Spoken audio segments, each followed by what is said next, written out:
যারা সাকুলেন্ট লাভার তাদের কাছে কিন্তু এই গরমকালটা একটি অত্যন্ত বেদনাদায়ক কাল। কেননা আমাদের প্রিয় সাকুলেন্টগুলো এই সময় প্রায়ই মারা যায়। আপনারা এখানে যে সাকুলেন্টটি দেখছেন এটি রুবি নেকলেস। রুবি নেকলেস কিন্তু একটি অত্যন্ত সামার হার্ডি সাকুলেন্ট। দেখুন আমার এটি মাদার প্ল্যান্ট। আমার কিন্তু 43 ডিগ্রি গরম আমাদের এখানে এবারে পড়েছে। সেই গরমে অন্যান্য অনেক সাকুলেন্ট মারা গিয়েছে, কিন্তু এই সাকুলেন্টটি কিন্তু মারা যায়নি। তবে হ্যাঁ, একে আমি গরমকালের রোদে রাখিনি।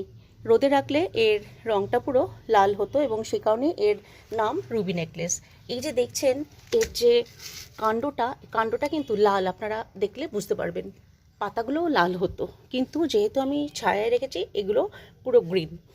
আর বৃষ্টির জল এতে লাগাবেন না, বৃষ্টির জল রোদের হাত থেকে বাঁচিয়ে রাখুন, তাহলে কিন্তু এরা খুব ভালোভাবে আপনার বাগানে থাকবে।